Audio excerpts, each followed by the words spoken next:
அன்பார்ந்த மாணவர்களே, உங்களை அஸ்வத் அகாடமி யூடியூப் சேனலுக்கு அன்புடன் வரவேற்கிறேன். இன்றைக்கி நாம் பார்க்கக்கூடிய சம் எக்ஸசைஸ் 2.7ல் ஃபஸ்ட்டு சம்மில் தேர்ட் அண்ட் ஃபோர்த்து பின்வரும் தொடர் வரிசையில் எவை பெருக்கு தொடர் வரிசையாகும்? 0.5, 0.05, 0.005, ஃபோர்த் 1/3, 1/6, 1/12. ஓகேவாம்மா? இப்போ ஒரு தொடர் வரிசை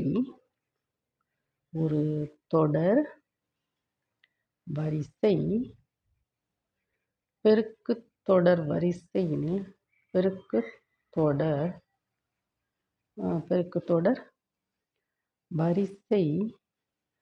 எனில் அதன் பொது விகிதங்கள்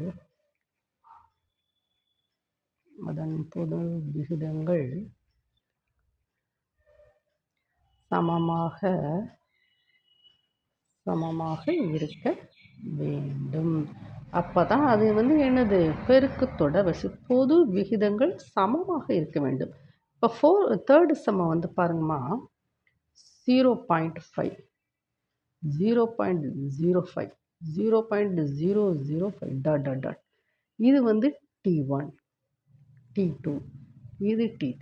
இப்போ R ஈக்குவல் டு T2/T1. இப்படி தான் பொது விகிதங்கள் R ஈக்குவல் டு T3/T2. இதுதான் எனது பொது விகிதம்.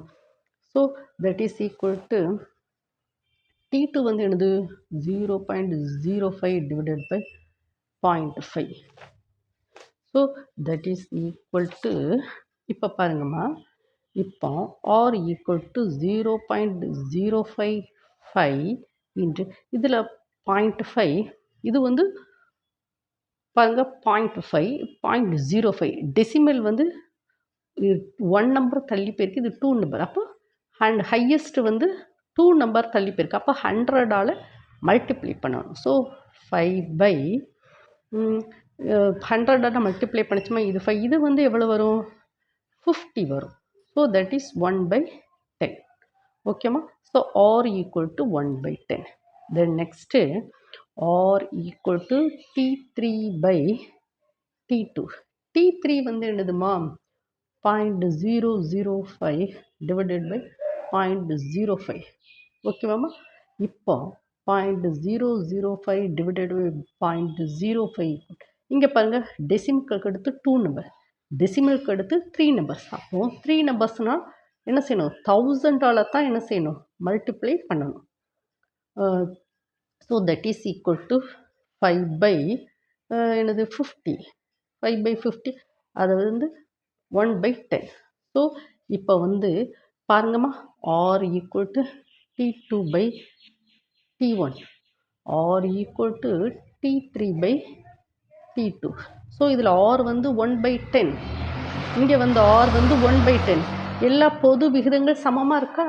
அப்போது 0.5, 0.05, 0.005 ஒரு பெருக்கு தொடர் வரிசை.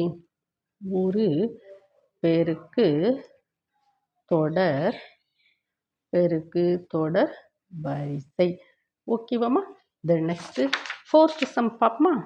ஃபோர்த்து சம்மில் 1/3, 1/6, 1/12. இது பெருக்கு தொடர் வரிசைனா இது என்னது? T1, இது T2, இது T3. So R equal to T2/T1. Then next R equal to T3/T2. R equal to T2 என்னது? 1/6 divided by 1/3. So R equal to 1/6 into 3/1. So that is equal to R equal to 1/2. R equal to, இங்கே பார்ப்போம், T3 எவ்வளவு? 1/12 divided by T2 1/6. So R equal to 1/12 into 6/1. So that is 2. R equal to 1/2. பொது விகிதங்கள் சமமாக இருக்கு. அப்போ 1/6, 1/3, 1/6, 1/12 ஒரு பெருக்கு தொடர் வரிசை. ஒரு பெருக்கு தொடர் வரிசை. பெருக்குத்தொடர் வரிசையில் பொது விகிதங்கள் சமமாக இருக்கணும். பொது விகிதங்கள் சமமாக இருந்தால் அது வந்து ஒரு பெருக்குத்தொடர் வரிசை. ஓகேவாம்மா? உங்களுக்கு என்னென்ன வீடியோ தேவைன்னு சொல்லி கமெண்ட் செக்ஷனில் போடுங்க. நான் உங்களுக்கு எல்லா வீடியோ அப்லோட் பண்ணுறேன். ஓகேவா? Thank you student.